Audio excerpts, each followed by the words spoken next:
हमारे प्रिय भाई बहनों को यीशु मसीह के नाम से हमारा नमस्कार, अभिनंदन। और आज के बाइबल वचन के लिए आप सबों को हम प्रेम से स्वागत करते हैं। आइए हम प्रार्थना करें। प्यारे पिता परमेश्वर, धन्यवाद देते प्रभु, इतने महान महत्वपूर्ण परमेश्वर अपनी जबान से निकली हुई वचनों को हमारे लिख कर दिया है। हम भाग्यशाली है प्रभु। और आज के वचन के जरिए हमारे मन में विश्वास को जगा दे और तुझ पर के प्रेम को और भी बढ़ा दे। आशीष कर यीशु मसीह के नाम से, आमीन। आज दूसरा शामुएल दूसरा अध्याय पढ़ने वाले हैं। इसके बाद दाऊद ने यहोवा से पूछा कि क्या मैं यहूदा के किसी नगर में जाऊं? यहोवा ने उससे कहा, हाँ जा। दाऊद ने फिर पूछा, किस नगर में जाऊं? उसने कहा, एब्रोन में। तब दाऊद इजरायली अहीनोम और कर्मेली नाबाल की स्त्री अबीगाइल नाम अपनी दोनों पत्नियों समेत वहां गया। और दाऊद अपने साथियों को भी एक एक के घराने समेत वहां ले गया और एब्रोन के गांव में रहने लगे।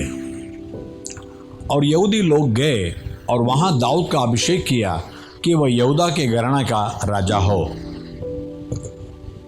और दाऊद के समाचार मिला कि जिन्होंने शाऊल को मिट्टी दी वे गिलाद के याबेश नगर के लोग हैं। तब दाऊद ने दूतों से गिलाद के याबेश के लोगों के पास यह कहला भेजा कि यहोवा की आशीष तुम पर हो, क्योंकि तुमने अपने प्रभु शाऊल पर यह कृपा करके उसको मिट्टी दी। इसलिए अब यहोवा तुमसे कृपा और सच्चाई का बर्ताव करे, और मैं भी तुम्हारी इस भलाई का बदला तुमको दूंगा, क्योंकि तुमने यह काम किया है। और अब हिया बांधो और पुरुषार्थ करो, क्योंकि तुम्हारा प्रभु शाऊल मर गया और यहूदा के घराने ने अपने ऊपर राजा होने को मेरा अभिषेक किया है।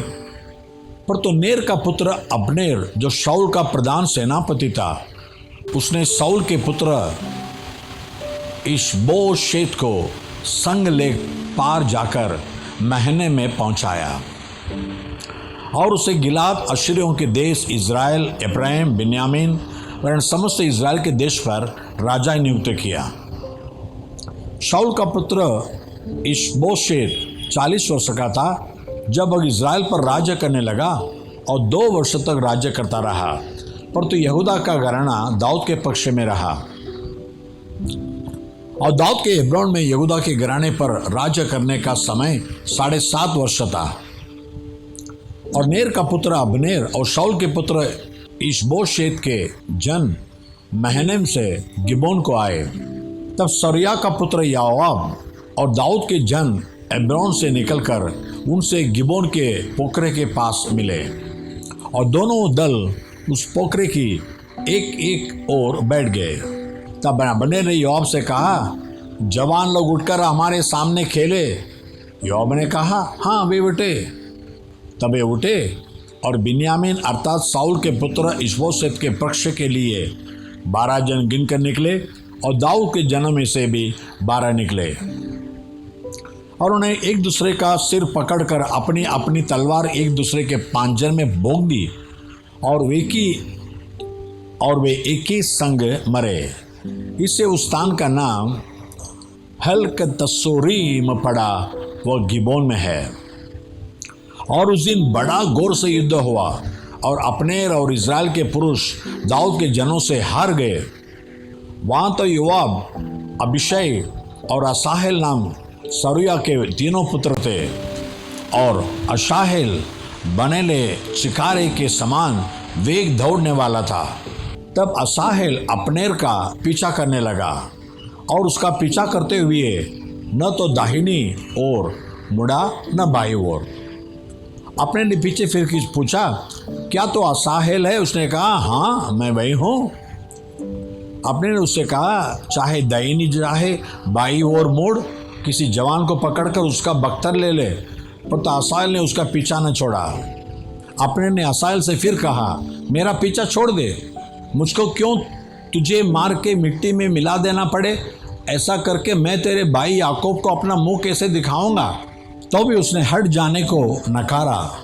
तब अब्नेर ने अपने बाले की पिछाड़ी उसके पेट में ऐसी मारी कि बाला आर पार होकर पीछे निकला। और वह वहीं गिर के मर गया। और जितने लोग उस स्थान पर आए जहाँ असाहेल गिर के मर गया, वहाँ वे सब खड़े रहे। पर तो योआब और अबीशै अब्नेर का पीछा करते रहे, और सूर्य डूबते डूबते वे अम्मा नाम उस पहाड़ी तक पहुँचे जो गिबोन के जंगल के मार्ग में गी के सामने है। और बिन्यामीनी अब्नेर के पीछे होकर एक दल हो गए और एक पहाड़ी की चोटी पर खड़े हुए। तब अब्नेर योआब को पुकार के कहने लगा, क्या तलवार सदा मारती रहे? क्या तो नहीं जानता कि इसका फल दुखदाई होगा? तो कब तक अपने लोगों को आज्ञा न देगा कि अपने भाइयों का पीछा छोड़कर लौटो? योआब ने कहा, परमेश्वर की जीवन की शपथ कि यदि तू न बोला होता तो निस्संदेह लोग सवेरे ही चले जाते और अपने अपने भाई का पीछा न करते। तब योआब ने नरसिंगा फूंका और सब लोग ठहर गए, और फिर इस्राएलियों का पीछा न किया और लड़ाई फिर न की। और अब्नेर अपने जनों समेत उसी दिन रातों रात अराबा से होकर गया और यरदन के पार हो समस्त बित्रोन देश में होकर महने में पहुंचा। और योआब अब्नेर का पीछा छोड़कर लौटा, और जब उसने सब लोगों को इकट्ठा किया तब क्या देखा कि दाऊद के जनों में से 19 पुरुष और असाहेल भी नहीं है। और दाऊद के जनों ने बिन्यामीनियों और अब्नेर के जनों को ऐसा मारा कि उनमें से 360 जन मर गए। और उन्होंने असाहेल को उठाकर उसके पिता के कब्रिस्तान में जो बेतलहम में था मिट्टी दी। तब योआब अपने जनों समेत रात भर चलकर पाँव फटते एब्रोन में पहुंचा। इब्रानियों 4 अध्याय। इसलिए जबकि उसके विश्राम के प्रवेश करने की प्रतिज्ञा अब तक है, तो हमें डरना चाहिए, ऐसा न हो कि तुम में से कोई जन उससे रहित जान पड़े। क्योंकि हमें उन्हीं की नाई सुसमाचार सुनाया गया है, पर सुने हुए वचन से उन्हें कुछ लाभ न हुआ, क्योंकि सुनने वालों के मन में विश्वास के साथ नहीं बैठा। और हम जिन्होंने विश्वास किया है उस विश्राम में प्रवेश करते हैं, जैसा उसने कहा कि मैंने अपने क्रोध में शपथ खाई कि वे मेरे विश्राम में प्रवेश करने न पाएंगे। यद्यपि जगत की उत्पत्ति के समय से उसके काम पूरे हो चुके थे। क्योंकि 7वें दिन के विषय में उसने कहीं यूं कहा है कि परमेश्वर ने 7वें दिन अपने सब कामों को निपटा करके विश्राम किया। और इस जगह फिर यह कहता है कि वे मेरे विश्राम में प्रवेश न करने पाएंगे। तो जब यह बात बाकी है कि कितने और हैं जो उस विश्राम में प्रवेश करें, और जिन्हें उसका सुसमाचार पहले सुनाया गया, उन्होंने आज्ञा न मानने के कारण उसमें प्रवेश न किया। तो फिर वह किसी विशेष दिन को ठहराकर इतने दिन के बाद दाऊद की पुस्तक में उसे आज का दिन कहता है, जैसे पहला कहा गया कि यदि आज तुम उसका शब्द सुनो तो अपने मनों को कठोर न करो। और यदि यहोशू उन्हें विश्राम में प्रवेश कर दे लेता तो उसके बाद दूसरे दिन की चर्चा न होती। सो जान लो कि परमेश्वर के लोगों के लिए शब्द का विश्राम बाकी है, क्योंकि जिसने उसके विश्राम में प्रवेश किया है उसने भी परमेश्वर की नाई अपने कामों को पूरा करके विश्राम किया है। सो हम उस विश्राम में प्रवेश करने का प्रयत्न करें, ऐसा न हो कि कोई जन उनकी नाई आज्ञा न मानकर गिर पड़े। क्योंकि परमेश्वर का वचन जीवित और प्रबल और हर एक दोधारी तलवार से भी बहुत चौका है, और जीव और आत्मा को और गांठ गांठ और गुदे गुदे को हलक करके वार पार छेदता है, और मन की भावनाओं और विचारों को जांचता है। और सृष्टि की कोई वस्तु उससे छिपी नहीं है, वरन जिससे हमें काम है उसकी आंखों के सामने सब वस्तुएं खुली और बेपर्दा है। सो जब हमारा ऐसा बड़ा महायाजक है जो स्वर्गों से होकर गया है, अर्थात परमेश्वर का पुत्र यीशु, तो आओ हम अपने अंगीकार को दृढ़ता से तामे रहें। क्योंकि हमारा ऐसा महायाजक नहीं जो हमारी निर्बलताओं में हमारी साथ दुखी न हो सके, वरन वह सब बातों में हमारी नाई परखा तो गया, तो भी निष्पाप निकला। इसलिए आओ हम अनुग्रह के सिंहासन के निकट हिया बांधकर चले कि हम पर दया हो और वह अनुग्रह पाए जो आवश्यकता के समय हमारी सहायता करे। इब्रानियों 5 अध्याय। क्योंकि हर एक महायाजक मनुष्यों में से लिया जाता है और मनुष्यों ही के लिए उन बातों के विषय में जो परमेश्वर से संबंध रखती है ठहराया जाता है कि भेंट और पाप बलि चढ़ाया करे। और वह अज्ञानों और बोले भटकों के साथ नरमी से व्यवहार कर सकता है, इसलिए कि वह आप भी निर्बलता से गिरा है। और इसलिए उसे चाहिए कि जैसे लोगों के लिए वैसे अपने लिए भी पाप बलि चढ़ाया करे। और आदर का पद कोई अपने आप से नहीं लेता, जब तक कि हारून की नाई परमेश्वर की ओर से ठहराया न जाए। वैसे ही मसीह ने भी महायाजक बनने की बड़ाई अपने आप से नहीं ली, पर उसको उसी ने दी जिसने उससे कहा था कि तू मेरा पुत्र है, आज मैं ही ने तुझे जन्माया है।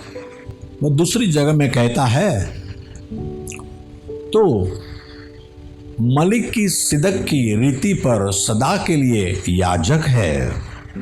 उसने अपनी देह में रहने के दिनों में ऊंचे शब्द से पुकार कर और आंसू बहा कर उससे जो उसको मृत्यु से बचा सकता था प्रार्थनाएं और विनती की, और भक्ति के कारण उसकी सुनी गई।